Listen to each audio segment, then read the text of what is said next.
Okay, good evening, everyone. Welcome to the state round of Indian Debating League. I am Devika Khanna and I will be moderating this round. So let's just quickly say hi to our educator of the day, that is Kaushiki Ishwar. Hello, ma'am. How are you? I'm doing very good. I hope you're doing well as well. Yes, ma'am. Thank you so much. So I'll just quickly introduce Kaushiki, ma'am. She has been the chief educator for BEHES 2022 and National Asian Parliamentary Debate 2020. She has been the ISDS Central State Selection Judge for 2022, Open Quarter Finalist Vivad 2022, Novice Finalist the 14th IIT Bombay Debate 2022, and she has also been the debate coach at LearnyQ and many more. We are so glad to have you, ma'am, with us today. Thank you so much for joining in. Thank you so much for that welcome. Perfect. So today's match is going to be between team Maharashtra and Gujarat, belonging to the category 10 to 12th. The motion of this round is, just a second. Yeah, the motion of the round, this round is, this house will impose rental caps in urban hubs. So now it's important for us to understand why this motion is important and has been chosen for. So Edward Hall, a psychologist, discusses the idea of space. He insists that there are 4 types of spaces, and personal space as a concept has a minimum requirement of at least 4 feet long distance between the other and oneself. We as a society start disregarding the idea of space, where overcrowding of metropolitan cities is unregulated and becomes a necessary evil. This manifests its crowded metros, discomforting people. Can rental caps help reintroduce the idea of space and its importance? All right, the speeches are going to be for 6 minutes each, and the POIs are there, right? Before we start, I'll just quickly iterate few of the ground rules. So I request everyone to please be on camera throughout, because while you're delivering your speech, you are being evaluated on manner, which would make it necessary for you to be on camera always. Also for timekeeping, your educator will be using, a method which she is going to tell you once she, starts the matches. Moving ahead, once you have heard there's going to be like a timer sound. Once you have heard it, you will just have 50 or maybe whatever educator decides, a specific sound. After that, you will be having 15 seconds to wrap up your entire arguments, and any arguments presented beyond the time are not going to be entertained. Third most important thing, please do not exceed the time limit. And most important thing is there are no reply speeches for any of the categories.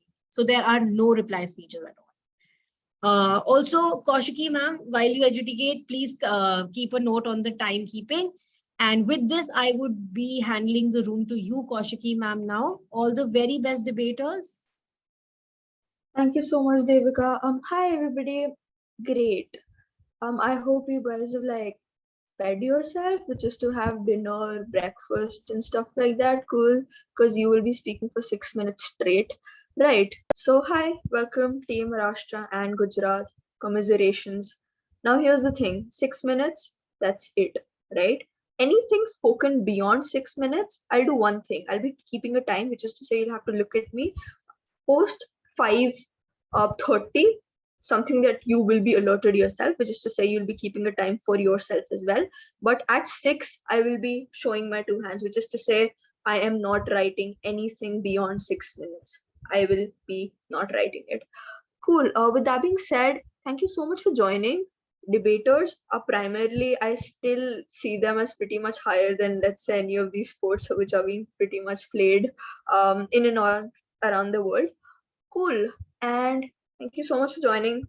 Great debating. And with that being said, I'll be inviting the Prime Minister, the first proposition speaker. Introduce yourself, give me a self count, 3, 2, 1, and then I'll begin the timer. Okay, so firstly, am I audible? Loud and clear. Yeah, and is my camera and everything clear? Perfect. Okay, so I'll be starting in 1, 2, and 3. Good evening to the members of the Honorable Chair and the educators and the speakers of the opposition. I am the Prime Minister, and before we present our case today, I would like to foremost define today's motion. This House affirms the resolution of imposing rental caps in urban cities like Mumbai, Kolkata, and Delhi. So, what is rental cap? Simply put, a rental cap is a limit on the number or percentage of units within the community that can be rented out by the owners at a given time. Rental caps can have significantly positive impact on the community and help maintain established culture or reach its overall goal. If talking about why rental caps are important, then if there are decided number of renters, then it will lead to less crime in the communities and better safety to the people living together. The house owners can keep a better check on the renters, and due to the strict eye of the owner, it eradicates malpractices. Rental caps makes units more marketable. Some homeowners prefer the idea of moving into a community where owners rather than renters are the norm. Rental caps ensure higher community cohesion. Owners are more likely to become involved with community guidance, engage in social activities, and help build a sense of community throughout your HOA, that is the House Owner Association. Rental caps have positive fiscal side effects. Stay within FHA, financing guiding for your association. Rental caps can lead to lower insurance cost. Fewer renters means a lower need of liability coverage. Rental caps can less down the disruption. Owners are more likely to stay long term. This leads to more stable, established communities. Rental caps often lead to higher property values. Owners offer more care, more about the environment and maintaining the community as a whole, and generally put more effort into their units. The condominium association and its board of directors have an obvious interest in keeping their community in top shape, especially when they live there. They own, they own their units and communities in their home. It makes perfect sense that they want their home to be a place that is safe, quiet, and well kept. When more owners live in the condominium community, there is a higher chance that more people will be involved in the community out of the desire and protect their investment. When more owners rent their units, there is lower chance that the tenants will have the same level of interest in keeping the unit or the common areas in same conditions as the owners would. This certainly not because of the renters are destructive or careless. It is simply because they have less financial incentive to be involved in community. If they do not own the unit, how could it make sense that they would care about the unit it is worth 10 years? Rental caps are put in a place by association who understands that investment properties are an essential part of the real estate market, but they elect to limit the amount of rentable units. This is an effort to preserve the value of property as well as the increase of desirability of the community to like-minded condominium owners with a similar desire to live in the community of owners. The biggest question that the opposition might raise would be where will be the other renters going if the renter cap is implemented? So, in case when people have to leave their home under rental caps, it's not like that they are not taken care of. Most of the cities nowadays have neighboring cities which share almost same resources as the urban cities, called satellite cities. Navi Mumbai, Howrah, and Noida are satellite cities of Mumbai, Kolkata, and Delhi, respectively.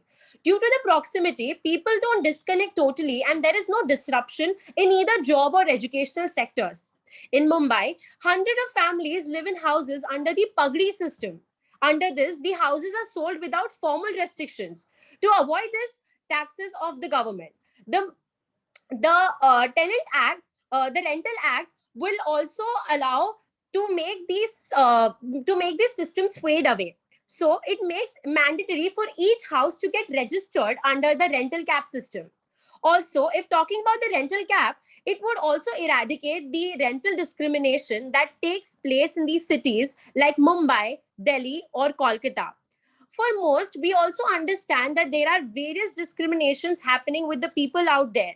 Let it be of any caste, but people are not judged on the basis of their caste.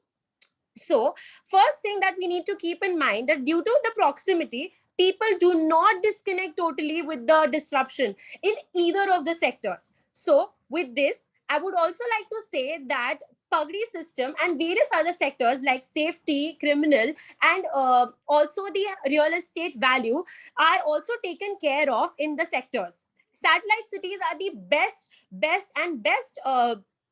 sectors which can be used in the connectivity with the people in the urban areas. It would also help us to use the resources in a better and a practical manner, because the satellite cities also provide us with more like same resources which the urban cities do. Then why do we overpopulate the urban cities and make it more hodgepodge for the people living in here? Let the communities live with safety and live a life which is criminal free. And at last, I would like to say that the House should strongly believe in the idea of implementing rental caps in urban cities like Mumbai, Kolkata, and Delhi. Thank you. Thank you so much, first proposition speaker, for that fine speech. Just one clarification: POIs are highly encouraged and which are only asked in the primary bracket, excluding the first minute and the sixth minute, which is called the protected minute. Feel free to ask a POI not more than 15 seconds. Encourages a sort of engagement in the debate. With that being said, inviting the first opposition speaker here whenever you're ready. Good evening, respected educator. I'm here as the opposition leader. As the opposition, I will be speaking against the motion that this House will impose rental caps in urban homes, in urban hubs like Mumbai, Delhi, and Kolkata. As stated in the motion and stated by our proposition, the rental cap, it basically means putting a limit on the number of or the percentage of the unit that may be rented at any given time in a community. So this will severely reduce the number of places, the number of affordable living places in metropolitan cities, which are also known as the powerhouse and the backbone of a modern economy. The putting caps in the rental properties will surely decrease the number of properties present for our for population and the employees and the people and our IT force who wants to settle in these metropolitan areas. The number of places to live in our metropolitan cities will be in low supply, and these cities have an everlasting increase in the demand to settle down and live and pursue jobs. This will cause, and the limited places to live will surely cause the price of the places to skyrocket. And maybe there are satellite cities present, but still many of the people, especially students, they still like to live in the main city, near their workplaces and near their schools. And the most affected parties by this will also be the IT workforce, our students, and most important, our economy and our growth. The IT sector, which is one of the strongest sector of our Indian economy. India is also famous for its affordable IT services. Many MNCs, they come to India just for their IT professionals. Our students who IT our students who make these IT professionals like to studies in prestigious and big universities, which are usually located in these cities. The IT and India is famous for its India's. These cities are the people, the employees who come to these cities. Who are they? Basically, they are people from small town and villages. These people come to these cities with hope of supporting their families back in their hometown and villages. The students the students who give their best to get scholarships are usually provided with tuition fee. The scholarships cover their tuition fees. but they are not provided with the living expenses. Suppose a student is not able to get an on-campus housing, it would be very hard for him to buy places with such high rates. The student who want to study in these prestigious institutes would be discouraged. And as we can see, the whole world is expecting a financial recession. And according to Forbes, USA has already begun its recession. This will follow and increase the inflation of our money. And it will literally catapult the inflation to a whole new level. We all know the cost of living there, the cost of supporting a good living condition is already very high in these cities. And after this inflation, it would be really hard for the students and the employees which come from low income families to survive in these cities and these places. People will go back to their small towns and villages thinking that we will do something else, because they just won't be able to support and sustain their life in these metropolitan cities. And as a developing nation, I guess it's very important for us to take care of our workforces. The lot of the MNCs, which are usually based on the IT sector, they come to India because they find very hardworking and affordable IT labor. But due to this high increased rents, they would definitely demand for increased salaries, which might get them fired, or the MNCs would reconsider coming to India. Some might even go back and withdraw from their operations from our nation. And as a developing nation, as a developing nation with our students and these MNCs struggling, I don't think so it would be helpful to our economy at all. Thank you. Thank you so much, first opposition speaker. With that being said, I will now be inviting the second proposition speaker to extend and substantiate the case on the side proposition. Here, whenever you're ready. Yeah, sorry. Am I audible? Clearly. Right. My time will begin on my first word, which is in 3, 2, 1. This house will impose general caps in urban hubs. For example, Mumbai, Kolkata, Delhi. Good evening, adjudicator. I am the Deputy Prime Minister. I will be taking POIs via chat. We strongly affirm the resolution. Definition. To reiterate, a rental cap is a limit on the number of renters allowed in a condo building or development, also known as an owner occupancy rate. Contention 1. Rentals negatively affect property value of condo buildings. A rental cap is vital to urban hubs as property is considered an investment and rentals depreciate the values of a condo building. The Indian real estate is worth about $200 billion, and companies keep thousands of employees whose wages depend on how the company profits, which is based on the value of the real estate sector. So essentially, when there is an influx or increase in demand for rent and most people begin to rent, the outright demand to buy a house significantly decreases, hence reducing the value of the property and in return reducing the value of the sector, impacting the jobs and the salaries of thousands of Indians, George. Thousands of Indians. Contention 2. Community and social benefits. The journalist resource 13 says that homeowners are 1.28 times more likely to become more involved in a neighborhood group and 1.32 times more likely to join a civics association. A study by Harding, Michelli, and Sermons stated that homeowners take better care of their housing than do renters as a result of the rental externality. We argue that two forms of the homeowner externality potentially create similar incentives to the owners to under maintain their house. The first is due to the inability of prospective buyers to fully absorb the past seller maintenance, and the second is the result of limited liability of borrowers in the event of a mortgage default. The empirical analysis verifies the existence of a mortgage externality. Now, it is possible to wind up with the tenants who are not ideal. For example, they could be needy or demanding, pay late, forget to turn off the water, and so on. Or they could be destructive. Now, contention 3, impacts and solutions. Crime. Since there is a limited number of people and increased security, it ultimately reduces the crime levels. Security. The lower number of people living in a city helps to control security, thus increasing security for the owners as well as the renters, making it easier to track and monitor the renters for the police. Since Mumbai, Delhi, and Kolkata are densely populated cities, there are more vehicles and more people using resources in a limited area, having drastic effects on the environment. Now, responsibility.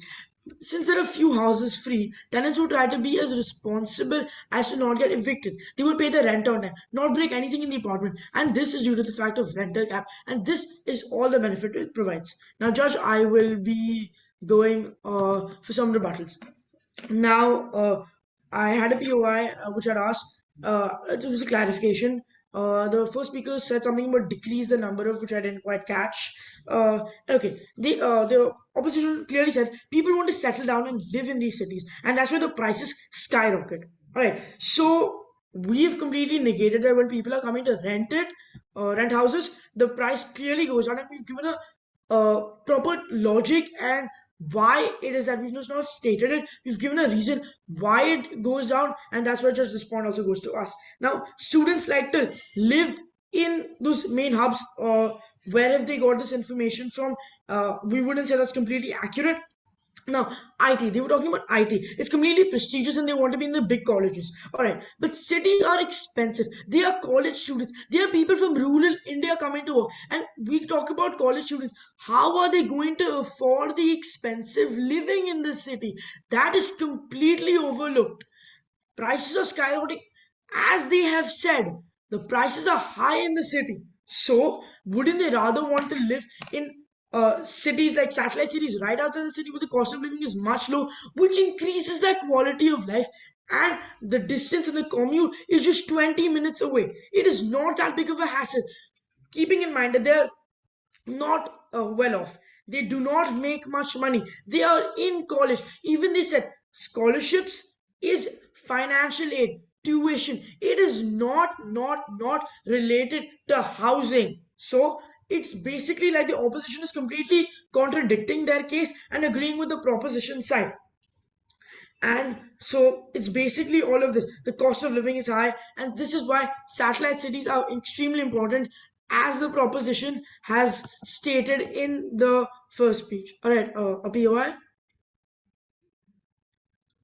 Yeah, so as you mentioned that students with low family income, they actually, if the number of houses, the number of rentable places is high, definitely their prices will be down, which would in turn help them to live in the city with low rents. All right. And So living in satellite city will also add up to their travel expenses. Alright, so now if you compare rent to travel expenses, it is not much of an argument. And firstly, I will quote the opposition leader saying prices have skyrocketed. So this is what the opposition had said, and I quote. So that point, the question what you're saying technically contradicts your earlier statement, and travel commute costs are much lower than rent. Rent in Mumbai, for example, is 20,000 rupees plus, and that is just for a small, tiny bed with a washroom. If you go for a proper one bedroom apartment, it goes plus 50,000.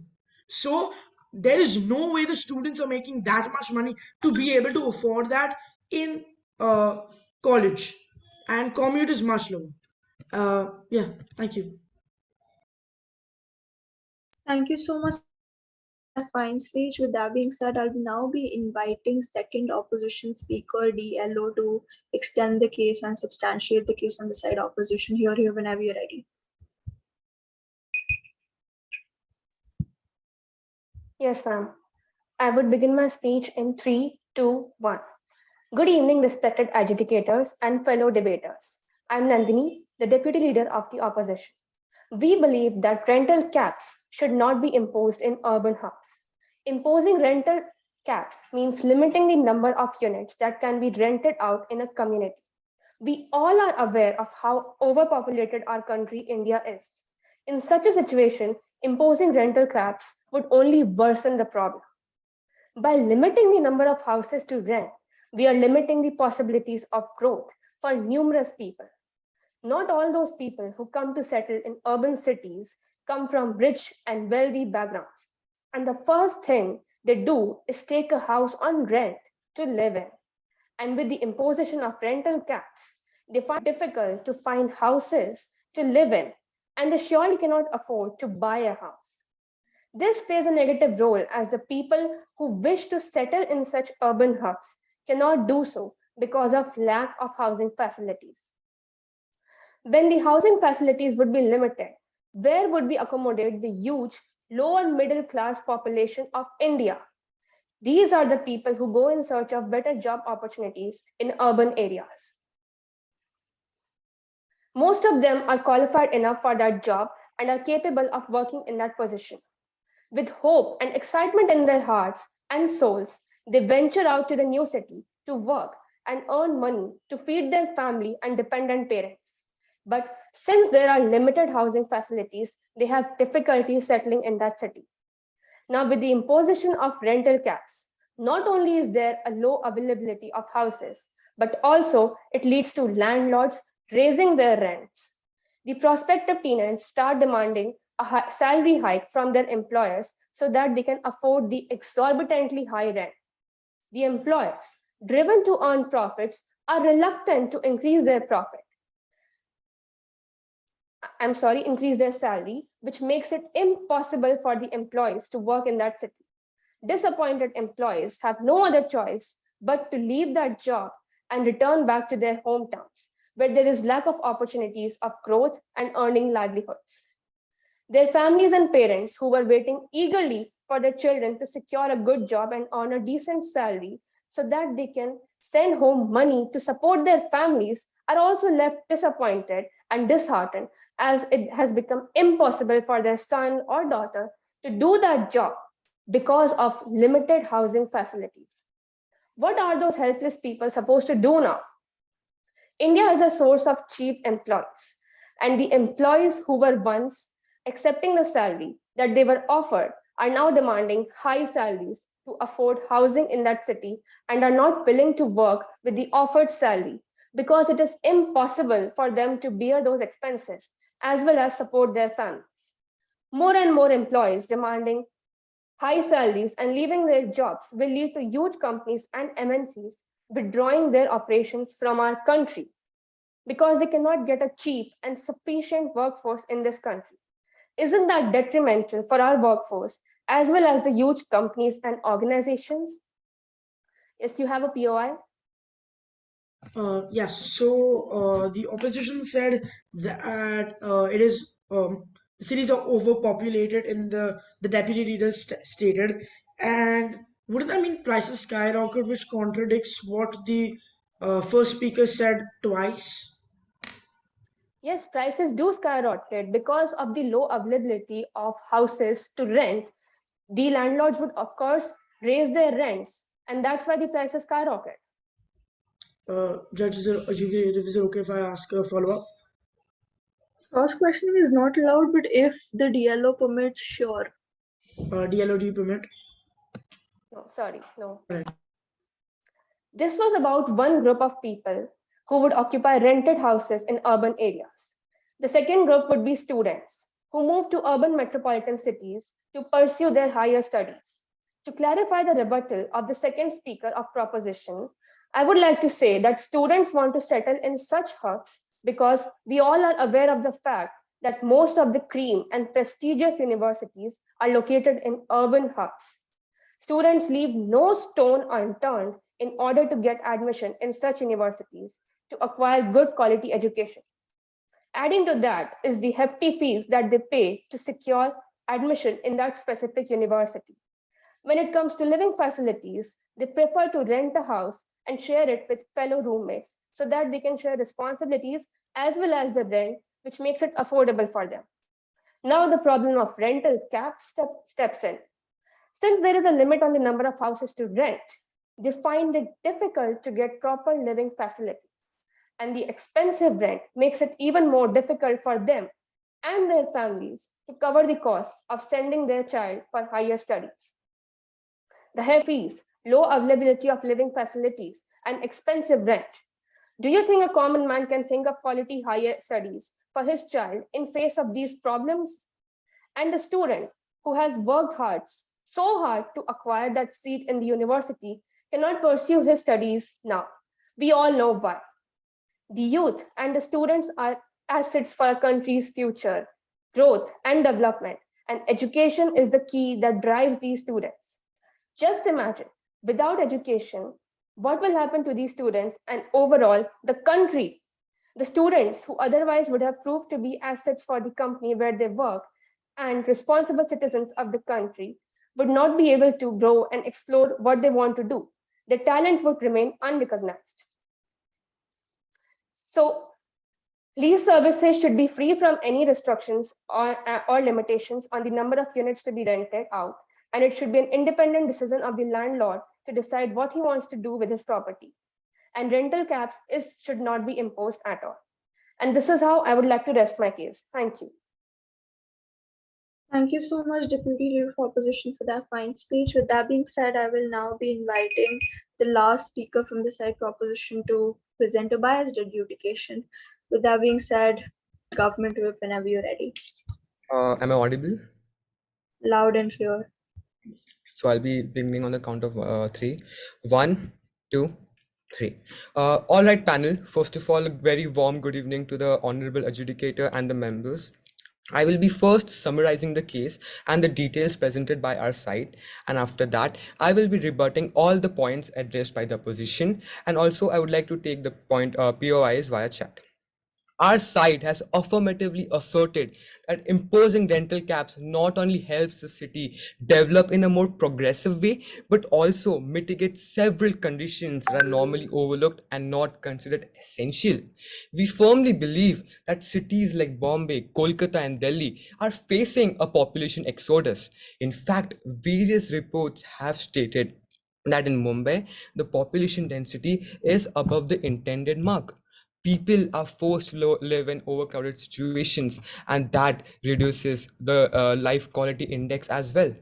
This is why the idea of rental caps come in.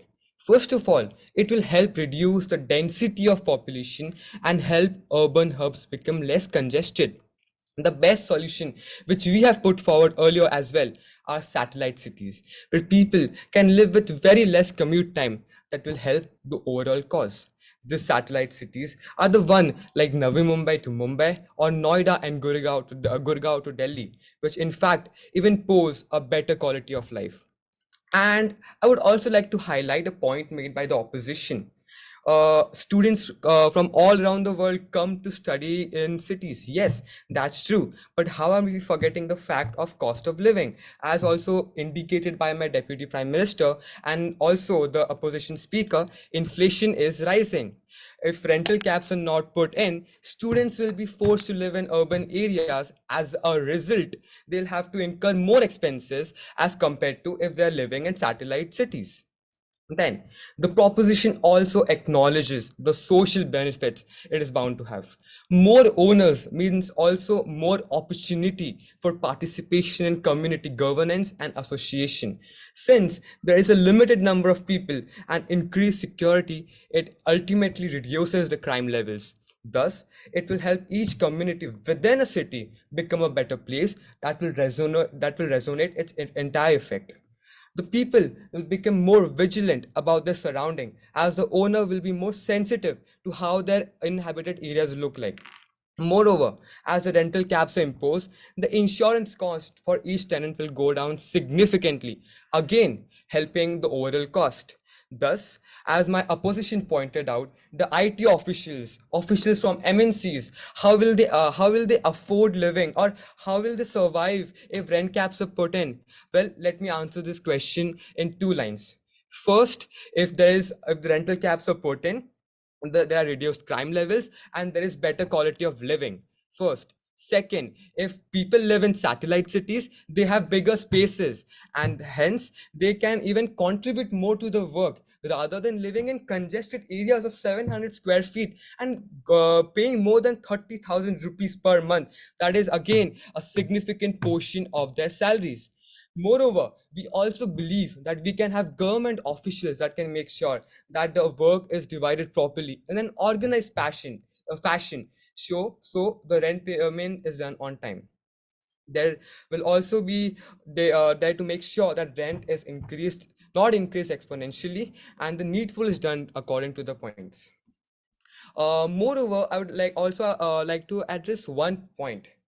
I do agree that cities are overpopulated, but does that mean we don't put rental cabs just for the sake that students can live nearby the colleges, or people can go very easily to the offices? That can be done in the same way by living in satellite cities. That's not what my opposition is recognizing. Several cities have adopted this agenda, and it's working very, very well.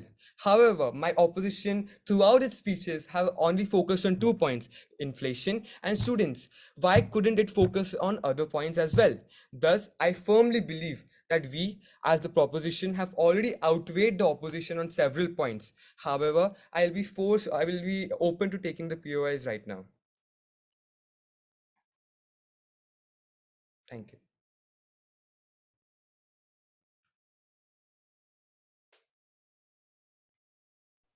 Great. Is that it? All right. Thank you, Government Whip, for the fine speech. With that being said, I'll be now inviting the last speaker from the side opposition. Opposition Whip, whenever you're ready, here. Oh, yes, ma'am. I'm ready. Sure. Give me a countdown. 3, 2, 1. As the opposition mentioned, the existence of satellite cities and with their and that students and employees could easily commute to their respective workplaces. If you just take the commute time from Navi Mumbai to a core Mumbai location such as Bandra, it would easily take you 1 hour to 1 hour 30 minutes when there is not much traffic. So do you really think a student a student who has already traveled 1.5 hours in the, for example, in Mumbai only, a student which has traveled 1.5 hours in that sticky heat of Mumbai, that humid heat of Mumbai, will be able to focus on his studies more efficiently?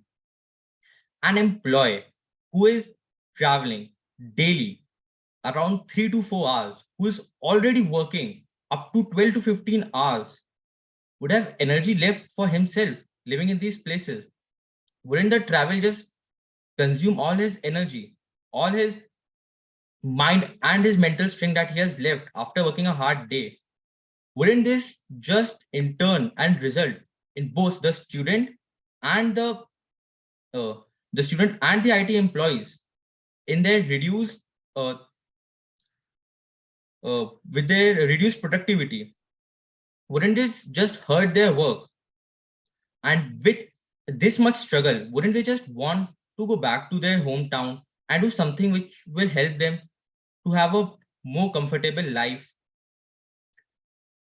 And they are saying that just reducing the number of people will reduce the crime.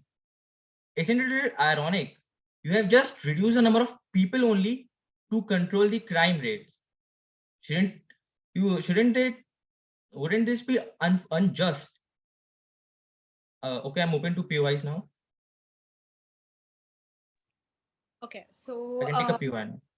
yeah, should I speak? Yeah. Yeah, so I was saying the whole and sole idea of satellite cities is that they are nearby to the urban cities and they provide the same resources. Then how does it make sense that you have to travel a lot and all? The main ideology is that they are near to the urban cities. But still it takes 1.5 hours from like to travel from Navi Mumbai to main Mumbai. Like suppose someone has someone's MNC settled on Bandra. Now he has to travel 1.5 hours daily, just one way. So wouldn't just defeat the purpose of living nearby if he has to travel 1.5 hours? In total, he has to travel 3 hours a day.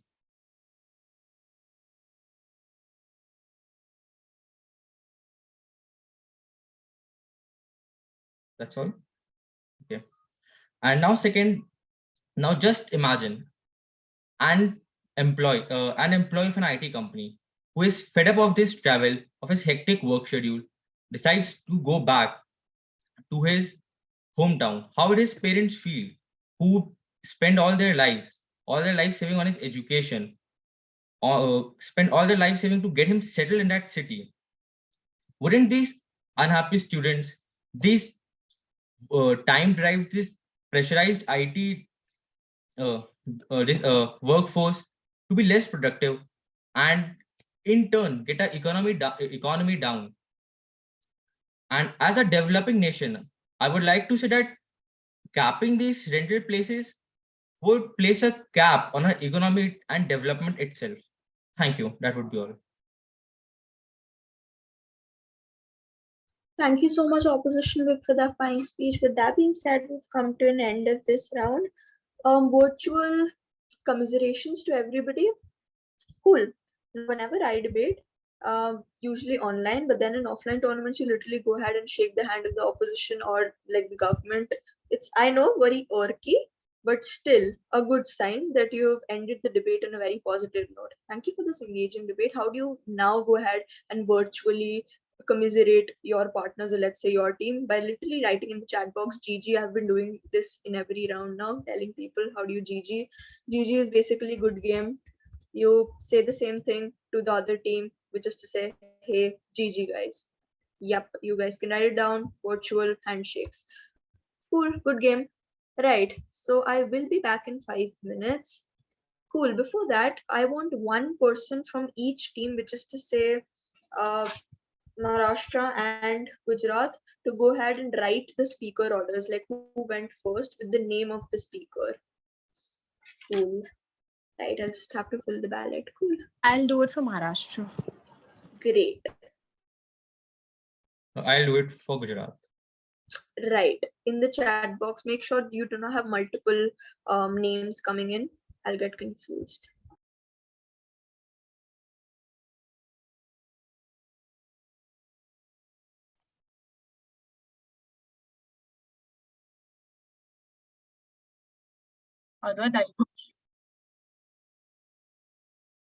Yes. Yep.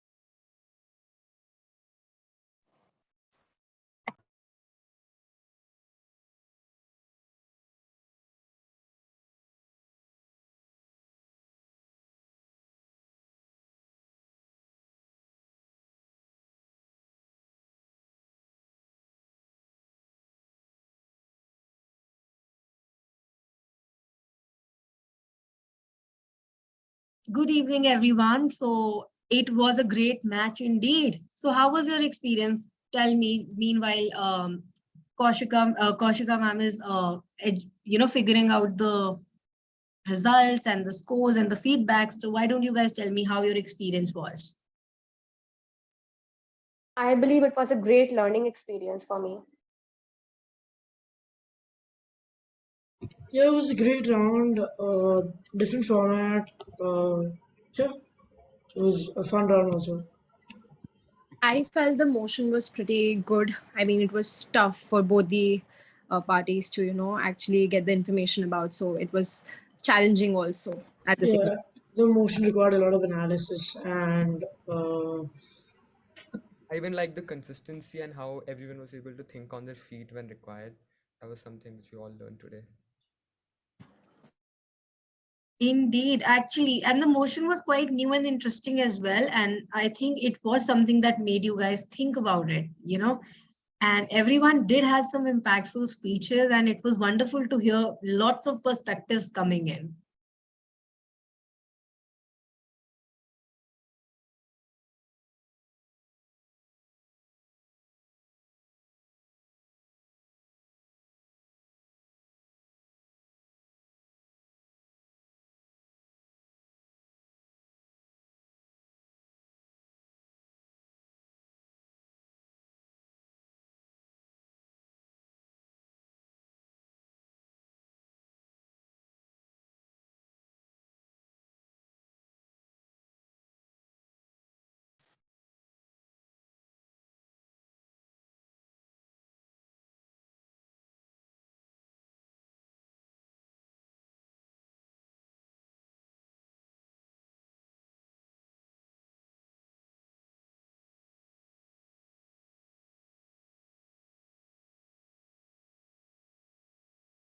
Okay, I do sense a lot of tension and that eagerness to know what the feedback is and what the verdict is going to be. I can sense it on everyone's face. So, okay, let's just have like a quick conversation. Okay, every one of you tell me what was the major learning, that one learning you took from this round. We'll start with Dhruv. Yeah, I think the thing learned most in this round was when the topic came, the analysis required on this to connect to several different points. For example, housing or the price going up and down, satellite cities, coming up with solutions, impacts, and everything. This time was a little bit more challenging because we required more analysis on this to deeply understand the topic, continuously read it, understand it, and it was not something you could just type on Google and get the answer. So here, even if you did, it wasn't completely related to this topic. You would have to go completely in depth, read a lot, understand the topic, and then analyze on that, and then build on that one point, give examples, and then say it. So I think that was my main learning. Wonderful. What about you, Arna?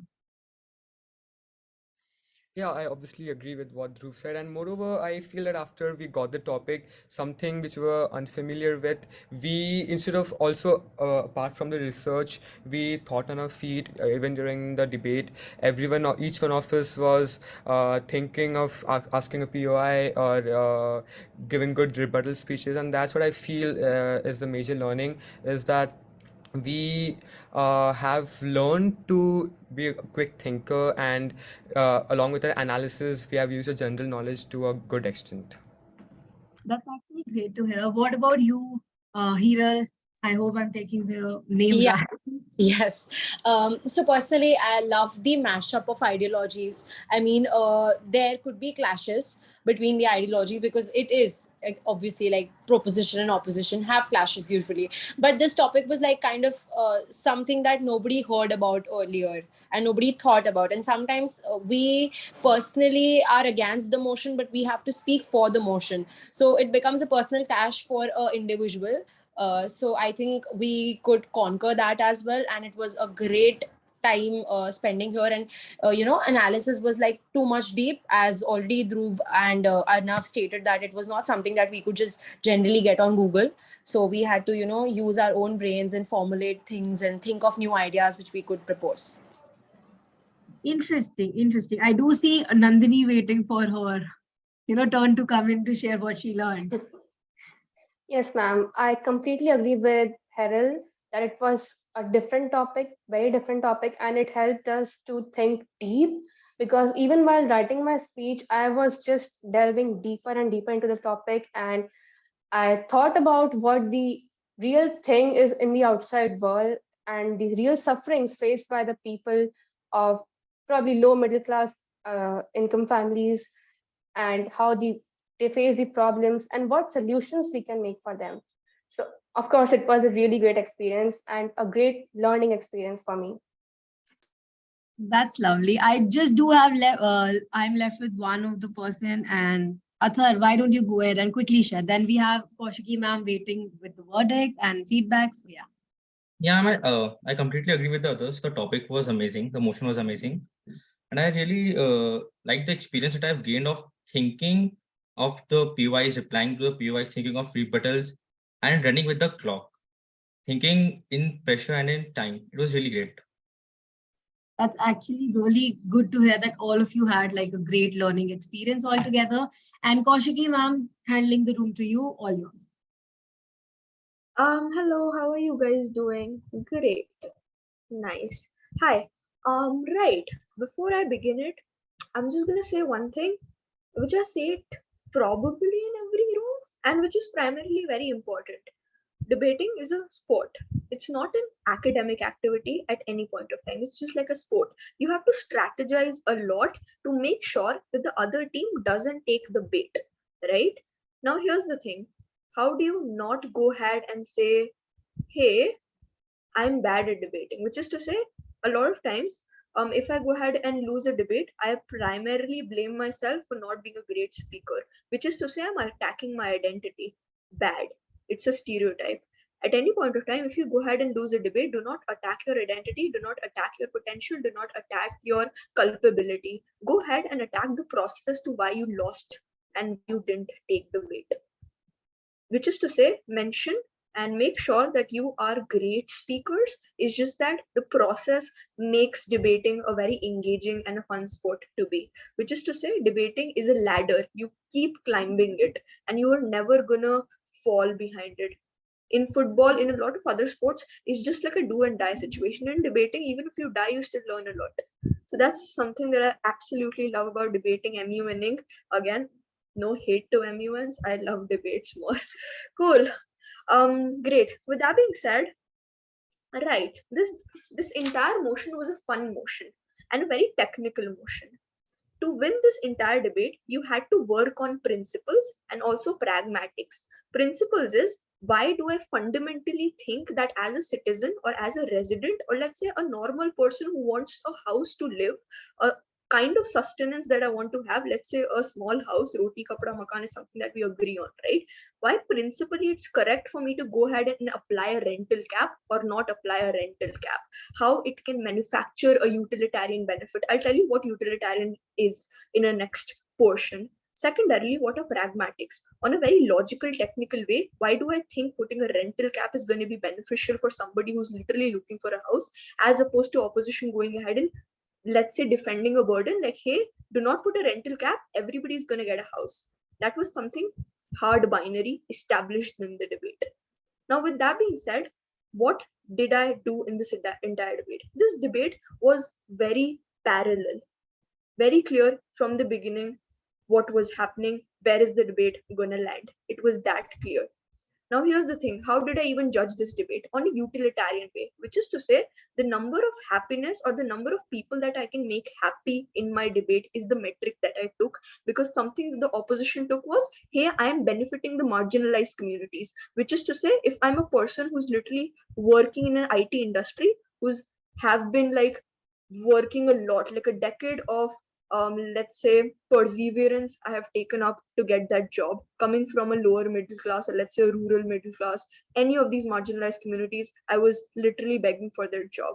Now I have that job, I have high degrees of inflation, I literally have a population deficit, or let's say a population influx in the entire society. And with that being said, my survival becomes primarily what the opposition was running their case on.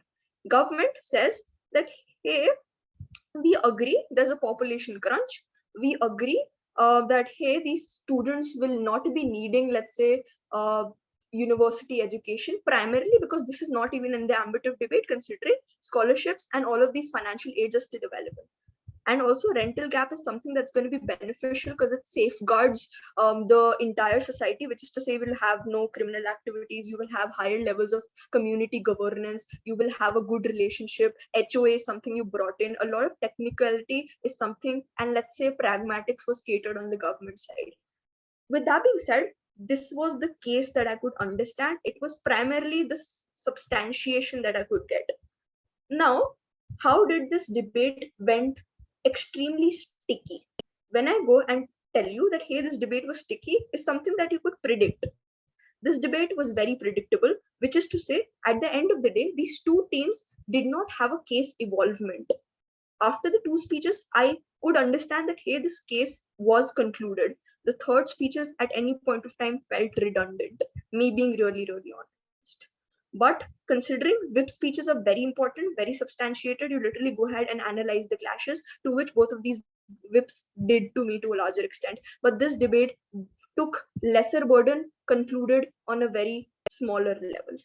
With that being said, how was then I judging the debate? PM goes ahead, tells me that, hey, we will have certain impacts, which is to say, you will have reduced malpractices. Both of these houses agreed on a definition, which is to say, hey, this per unit, and that unit is sort of putting a cap on the house that you can probably rent. That's the definition both of these houses give me. We concede on the fact. We concede on a secondarily point that, hey, there's a lot of population, like a hell lot of population, and you don't know where to accommodate that. Second points of concessions that we get from both of these houses. Now that you've conceded on both of these houses, it becomes primarily important as to who you are now serving, who lives in a house which is rented. People.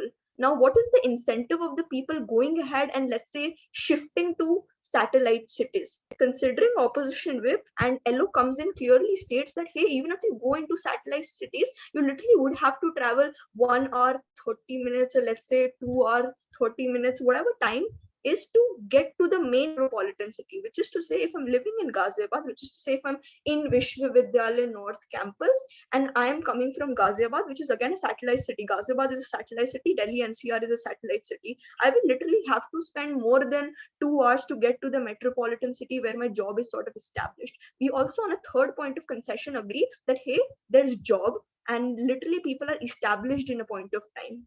If I'm renting a house, I will be literally living there for at least 1 year, 2 years, 3 years, depends on the contract that I have with my owner, or let's say a landowner to a larger degree. 3 points of concessions. At this point of time, I could feel that this debate was something that is not going to evolve to a larger degree. What is then the Prime Minister tells me? Prime Minister tells me 6 benefits, metrics, or let's say impacts. You will have good social environment, you will have good property values, you will have a safe, quiet space, you will have a good condominium. That sort of, let's say, a panopticon structure that you're living in will have a higher level of security, or let's say a degree of communication between the landowner, considering they would have higher degrees of checks and balances. Which is to say, if I have lesser number of renters, if I have lesser number of people accumulating my space, I will have easier degrees of surveillance, which is to say, I can literally put a check on them. If they're not submitting the rent, I can literally call them at this point of time. Good piece of analysis, goes unrebutted. But a lot of points from the side opposition also goes unrebutted from the side government, which is to say, the lack of engagement was something that pretty much petrified me to a larger degree, considering it was a fun motion to debate on. But primarily, when I say that opposition was running on principles, which is to say benefiting the marginalized communities, and the government was running on pragmatics, this entire debate went absolutely like this. So nobody was like clashing on together. Cool. Coming to LO. LO said that, hey, cool, you have all of these technicalities. Now, the problem with the government at this point of time, sure, I understand debating fundamentals are very important. You run on propensity, you run on likelihood, you run on a lot of clashes. But at this point of time, even if you go ahead and justify why, let's say, investor property or like living in safer areas on the preemption that, hey, there's going to be rental discrimination, or let's say there's going to be disconnect considering you have proximity, I am muddled into this factual knowledge, which is to say, what do I credit it?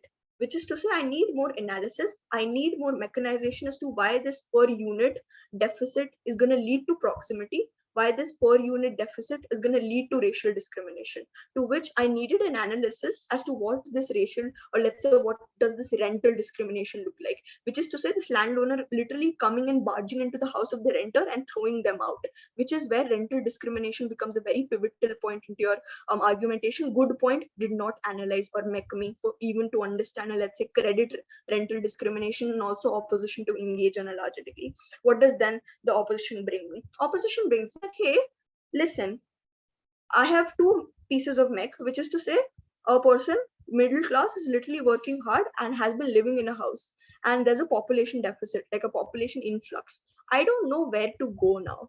If you're literally putting a cap, I will literally be throwing these people uh, out of the cities which I'm living in, predominantly because they've come here to search for a job, migrants that they are, and they're literally looking for jobs. They have established jobs, or let's say any of these factory workers, or let's say any of these marginalized factory workers that they are been operating into a large degree, they are getting wages, they are employable. Now suddenly I have rental caps, and what do I then happen? These marginalized communities, these individuals who have been living in these rental houses, are literally pushed into the nooks and corners of satellite cities, which is where the transportation problem occurs. Transportation problem occurs, sure, to an extent mitigated by saying that, hey, cities have a lot of resources. I'm pretty much unsure as to why satellite cities have a lot of resources, and what is the incentive of these residents going ahead in satellite cities and opting for a different level of transportation, which is where the incentive or the actor incentive comes into place. Now LO goes ahead, mechanizes to me that, hey, People are working in MNCs, people are working in factories. These people are living in rental spaces which are literally very, very close to each other. You cannot literally throw people out of this time. Considering they're paying rent to their landowner, they have a contract, they owe obligatory state to the landowner to a large degree. They go ahead and bite the bullet by saying that, hey, even if we cannot have checks and balances, at least we are giving space to people to live. That's pretty much absent on the government side. This is where the entire point of livelihood comes into place. The aspiration of a family, the aspiration of a normal middle class family is to literally get a job, stabilize themselves, get their children educated. If I'm literally throwing them out of their house, putting a rental cap, I'm throwing them into the nooks and corners of satellite cities, to which they will have to like incur more expenses to go, incur more money to come back, and hence the propensity of them having good education in metropolitan cities, which is to say, if I'm living in Delhi, I have Delhi University, but if I'm like thrown into Ghaziabad, I will have difficulties coming back to University of Delhi every day. And that is why the disincentivization of the stakeholders, which is to say marginalized communities will not be going ahead and sending their children to school every day, considering there are lot of extra prices or extra transportation facilities being incurred on their side. This is where the problem of inflation comes in. Also, the fourth point of concession that comes into being. If there is inflation, rental caps and the prices are something that's gonna skyrocket heavily. If I have limited number of spaces and a lot of people are literally running for that one space, which is the only space that we have, you literally have, let's say 30, 40, 50K of, let's say, you have houses in Tank Road and Dheri West, Goregaon to a larger extent, which is where you also guys go ahead and co-opt into their case. You agree that, hey, there's a lot of population influx, there's a lot of high prices, mad prices, exorbitant rates of prices going in. Now the point of accommodation in your entire case goes net zero. Now, if there's high price, there's inflation, there's transportation costs, satellite cities are not that accessible to marginalized communities, considering they're pretty much stabilized there. It becomes very important for me to, where do I go ahead and give these people space, which is where the LO, DLO, and the opposition whip goes ahead and tells me that, hey, if you put that rental cap, you literally making that space very elite, very privileged. Only people with high rises of, let's say, money, or let's say people who are literally living in Antila at this point of time are gonna pretty much live there, and I am not gonna incentivize people from the marginalized sections getting any sort of pay, which is where the larger degrees of utilitarian benefits that I could see, and larger degrees of accommodation, higher density of me going ahead and accruing more benefits for my family and future generations is something that I see from the side opposition. And which is where the fifth point of concession is cost of living. Where do I then give these people a space to live if you do not have a cost of living that literally goes to 5,000, 2,000, because these people are literally living in crunched spaces. You literally seen Dharavi. Dharavi is the example of why you need not to put rental cap, because these people will be thrown out. They don't know where to go at this point of time, considering high rich places, or let's say satellite cities wouldn't accommodate them, because there is a privileged section of society going ahead and acquiring jobs. Like if you do not have skills, specializations, training, a good CV, LinkedIn connections, Udemy courses, you wouldn't have a job, which is where the Dharavi people will be pushed to corners of abject poverty. How is that poverty being solved in your system is something that we need to understand. Sure, you guys debate on metrics, sure, you guys debate on technicalities, but that technicality has to benefit the stakeholders for me to benefit. And let's say, hey, I have higher degrees of resolvability and solvency on your part, which is absolutely present on the side opposition. With that being said, a metric that I took was threefold: higher levels of resolvability, solvency, secondarily utilitarian benefits, and stakeholder incentives that I get from the side opposition. Gujarat takes this debate and the entire motion falls. Any questions? Open to any and all questions.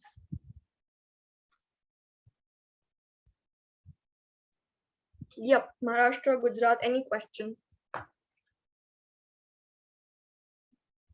You were going to explain something related to unilateral. I'm so I sorry. didn't get that. Unilateral something related stuff. Okay, I didn't that's get that. utilitarian. Cool. I'll just write it down. Utilitarian. Sure, thanks. Cool. You can just like check it on Google. Utilitarian means how many people are happy. That's it. Okay. Maximum got it. number of people being happy. That's it. Cool. Any questions? I'll take side gov, which is to say Maharashtra. Any questions? Cool. Any questions, Gujarat? Cool. I hope my OA was legible. Great. With that being said, thank you so much for joining. Remember, you are great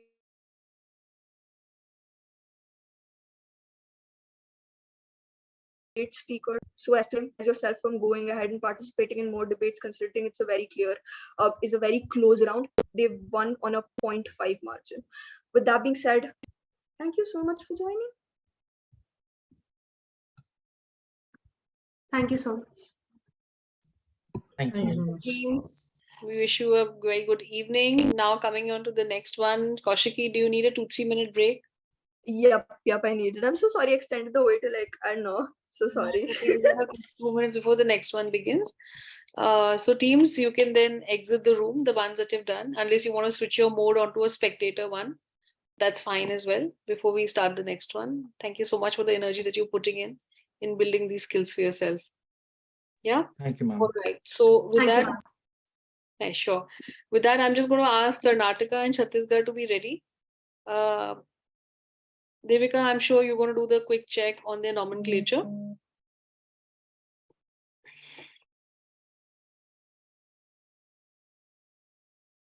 Yes. Just post down for them how we want to see it. And then we'll take it from there. So let's go with motion, name, state, and speaker order. Okay, I've just pasted that for your reference in the group. Is everybody clear about it? Yes, ma'am. Perfect. So just reorder your names accordingly.